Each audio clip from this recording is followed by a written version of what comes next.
Hola a todos y bienvenidos a esta nueva clase de este curso de Photoshop, en donde vamos a ver los modos de fusión. Bien, los modos de fusión los podemos encontrar dentro del menú de capas. Si desplegamos esta pestaña, vemos que tenemos diferentes opciones. También podemos encontrarlos en diferentes herramientas, como por ejemplo podría ser la herramienta de pincel. En su barra de control vemos que tenemos los modos y si desplegamos podremos hacer que la herramienta funcione según los modos de fusión, exactamente igual que lo hacíamos con las capas. Bien, es verdad que normalmente estas herramientas no las tocaremos y trabajaremos los modos de fusión dentro del menú de capas.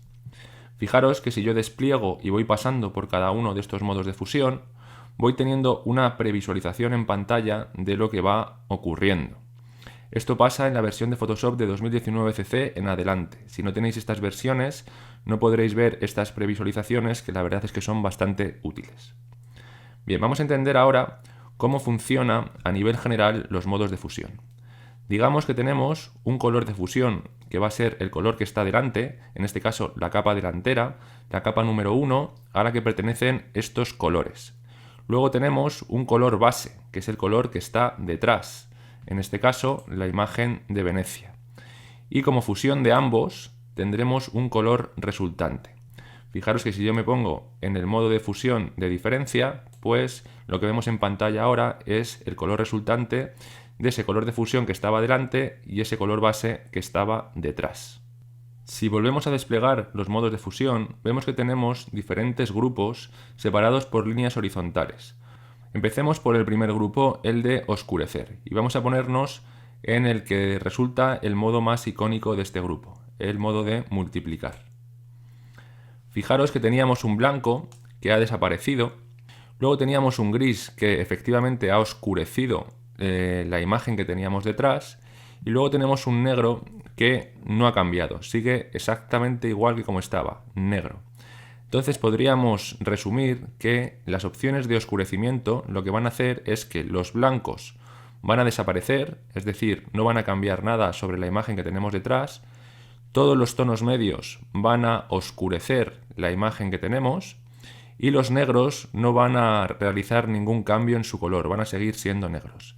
Esto es lo que va a realizar cualquiera de los elementos que tengamos dentro de los modos de fusión de oscurecer. Fijaros que el primero pues también hace lo mismo, pero con una ligera diferencia en cómo trabajan los grises. El tercero, subexponer color, exactamente igual. Subexposición lineal, pues también con algún matiz diferente en los grises. Y color más oscuro, exactamente lo mismo. Si pasamos al siguiente grupo, el de aclarar, fijaros que ahora justamente está pasando la operación inversa. El algoritmo que trabaja este modo de fusión hace exactamente lo contrario. ¿Y qué es lo que hace? Pues el negro desaparece, es decir, se hace transparente. Los grises lo que van a hacer es aclarar la imagen, aumentarle la luz, como meterle más exposición, y los blancos se van a quedar exactamente iguales. Los diferentes modos de fusión que encontramos en este grupo van a ser variaciones de esta lógica. Por ejemplo, trama, pues vemos que pasa exactamente lo mismo, el negro ha desaparecido, los grises aclaran con matices diferentes y los blancos permanecen blancos. Sobreexponer color, exactamente lo mismo, sobreexposición lineal también, y color más claro, pues lo que decíamos, ¿no? Más de lo mismo. Bien, pasaríamos ahora al tercer grupo, que llamaríamos de contraste. En este grupo lo que va a ocurrir es que son los grises esta vez los que no sufren ningún cambio, se hacen como transparentes, y los negros oscurecen más y los blancos aclaran más. Es como una mezcla de los dos anteriores. Bien, todas las opciones que tenemos dentro de este grupo pues van a hacer lo mismo con variaciones, como ya veíamos. Los grises que estaban en medio son transparentes y los negros oscurecen y los blancos aclaran, cada uno con sus matices. Bien, pasaríamos entonces ahora al cuarto grupo, al grupo que yo le llamo de efectos especiales. Diferencia, exclusión, restar y dividir. Le llamo efectos especiales porque lo que va a pasar aquí como color resultante son realmente efectos bastante espectaculares, pero difíciles de controlar. Así que explicar las lógicas creo que no tiene demasiado sentido, ya que sus lógicas son realmente complejas. Digamos que resta el color de fusión con el color base, pero mantiene el brillo de uno. Al final son difíciles de recordar, no tiene mucho sentido más que probar y ver si en el trabajo que tenemos en pantalla pues realmente nos sirve o no. Finalmente, el último grupo es el grupo llamado componentes, en donde tenemos tono, saturación, color y luminosidad. Este grupo tampoco se usa demasiado, o yo por lo menos no lo he usado demasiado. También sus lógicas son un poco complejas, digamos que realiza mezclas entre el tono del color de fusión con la saturación, color y luminosidad de los colores resultantes en este caso, etcétera, etcétera. Lo mejor también es probarlo. Sin duda, los modos de fusión más importantes son los tres primeros, los de oscurecer, aclarar y los de contraste. Los dos últimos realmente se usan poco y lo mejor es simplemente hacer prueba y error para ver si en algún caso pues nos pueden servir. Vamos a pasar ahora a ver algunos ejemplos de los modos de fusión más importantes. En esta imagen que tenemos en pantalla encontramos un muro muy despejado y otra capa en donde vemos que tenemos un graffiti que vamos a utilizar como fondo para ese muro. Bien, lo primero que haríamos sería seleccionar ese elemento, decirle que queremos cambiar su tamaño, vamos a aumentarlo a través de la transformación libre, aumentamos la escala y le hacemos del tamaño que consideremos oportuno. Yo lo voy a hacer así de grande y lo voy a colocar ahí justo en esta posición. Le digo que intro para aceptar los cambios. Bien, ahora en vez de utilizar las herramientas de selección para, digamos, seleccionar la parte blanca y borrarla, lo que podríamos hacer sería utilizar el modo de fusión de multiplicación o cualquiera de los modos de oscurecimiento, ya que lo que queremos es hacer el blanco transparente, como que desaparezca. Bien, pues vamos a los modos de fusión, estando en la capa 1 activa, capa 1 a la cual voy a llamar Hope para entendernos mejor, y voy a poner el modo de fusión en cualquiera de los elementos del primer grupo. Fijaros que si utilizo oscurecer, efectivamente los blancos, como veíamos, se hacen transparente, la parte gris se oscurece y lo que es negro permanece negro. Bien, pues voy utilizando estos modos de fusión, viendo qué ocurre con cada uno de ellos. Vemos que con multiplicación también el resultado es muy bueno, pero se queda un resto de lo que era la parte blanca. Subexponer color, subexposición lineal y color más oscuro. Aquí yo siempre lo que hago es probar y elegir el que más nos guste. Vamos a utilizar el de multiplicación, que es, digamos, el más icónico de este grupo. Y fijaros que si nos queda este resto de lo que era la parte blanca, lo que podemos hacer es utilizar una capa de ajuste de curvas, decirle que solamente la queremos utilizar en la capa inmediatamente inferior a través de esta opción, y entonces aumentamos los valores de contraste, es decir, hacemos que los negros sean más negros y que los blancos sean más blancos, como vimos en el capítulo sobre curvas, y vemos cómo efectivamente la parte blanca ahora ya es más reconocible por el algoritmo del modo de fusión y la convierte en transparente. Bien, lo dejaríamos ahí y cerraríamos la capa de ajuste de curvas. Bien, ¿qué nos faltaría ahora con esta imagen? Pues evidentemente esta chica ha quedado un poco oculta por el graffiti, por la capa de Hope, que está delante, pero que a su vez es semitransparente y entonces podemos ver un poco de lo que era el cuerpo de la chica. Para ello, ¿qué podemos hacer? Pues podríamos colocarnos en la capa de fondo, vamos a ocultar la capa de Hope, vamos a seleccionar a través de la herramienta de selección de objetos y la opción automática de seleccionar sujeto, y vamos a seleccionar a esta chica. Vemos que la selección no es del todo correcta, así que vamos a ayudar un poco al programa. Una vez realizada la selección, nos colgaríamos en la capa de Hope y le diríamos que queremos crear una máscara de capa. Al hacer esta máscara de capa, vemos que lo que nos ha protegido es el cuerpo de la chica y digamos que nos ha ocultado todo lo demás, que es justo lo que no queremos hacer. Queremos hacerlo al revés, la inversa. Por lo que vamos a cliquear 2 veces en la máscara de capa y vamos a decirle que queremos invertir esta máscara. Vemos que ahora sí que está bien realizada, le decimos que OK y de esta manera pues tenemos a la chica ya, digamos, protegida sobre el efecto que produce la capa que está por delante de la capa de fondo. Bien, pues ya habríamos terminado con esta imagen, ya solamente nos quedaría ajustar, dependiendo de nuestro gusto, la intensidad con la que queremos que aparezca, digamos, esa multiplicación. Eso podríamos hacerlo, como hemos visto, a través de la opacidad, dentro del menú de Hope, podríamos bajarla, o también podríamos colocarnos dentro de la capa de ajuste de curvas y a partir de ahí, pues tocar estos valores en donde, dependiendo de cómo los toquemos, pues digamos que los colores también se van a ver repercutidos y podemos hacer que aparezcan de una manera o de otra. Esto también es interesante.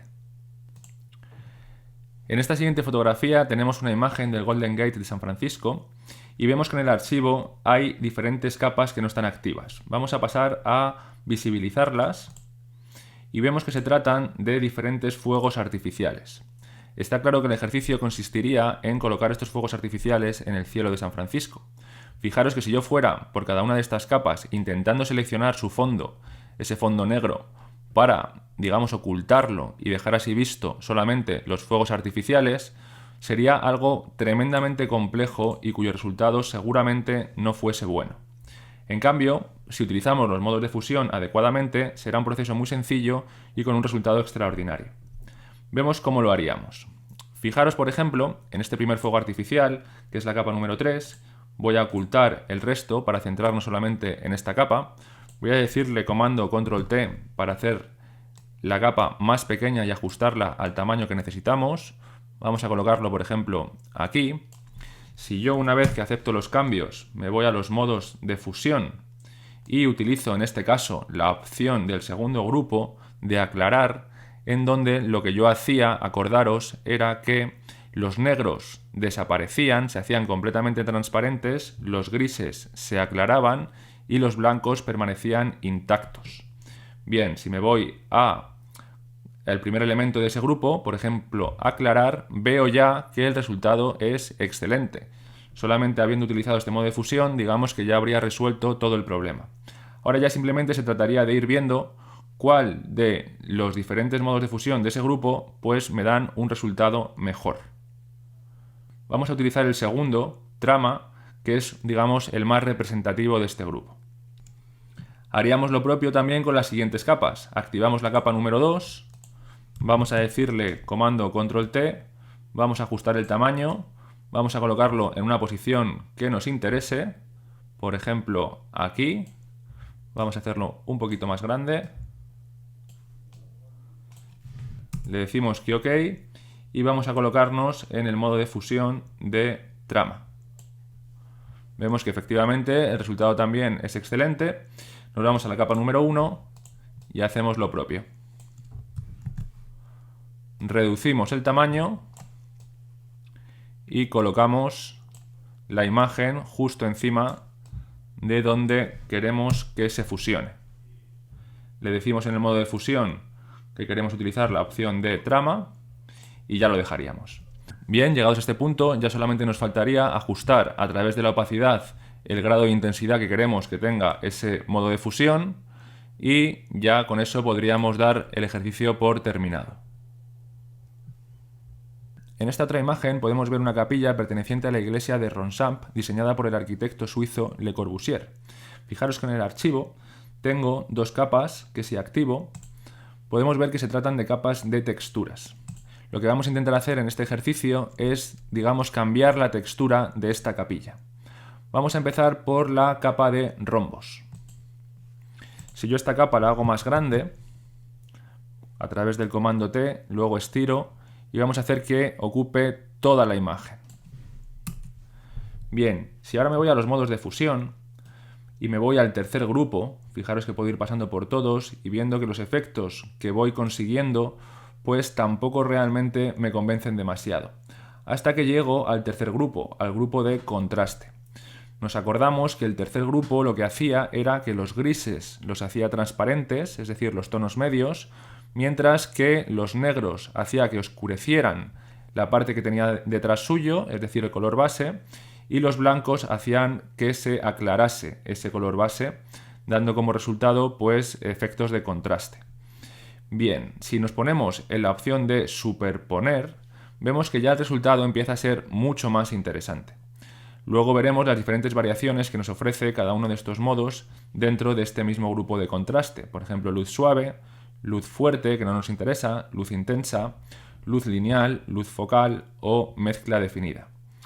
El más icónico de este grupo es la opción de superponer. Vamos a trabajar con ella. Fijaros que una vez que la activo, realmente el resultado es bastante interesante. Ahora simplemente deberíamos de seleccionar zonas de la foto donde queremos que esta textura se aplique y otras, evidentemente, donde no queremos que se aplique. Para ello, ¿cómo podríamos hacerlo? Muy sencillo, simplemente dentro de la capa de rombos hacemos una máscara de capa y podemos utilizar una opción de pincel a un tamaño adecuado. Aumentamos el tamaño del pincel, la dureza vamos a bajarla un poco y vamos a marcar zonas de la fotografía donde no queremos que se aplique esta textura. Esas zonas quedarán ocultas. Como veis, vamos recuperando la textura que teníamos de la imagen que está, en este caso, justo detrás. Por ahí podría valernos. Esto podríamos hacerlo con más o con menos cuidado, desde luego. Aquí lo estoy haciendo un poquito rápido. Podríamos ir a la zona de arriba también y decirle que aquí arriba tampoco queremos que esa textura se aplique. Bien, pues ya habríamos acabado. Vemos que el resultado es bastante bueno.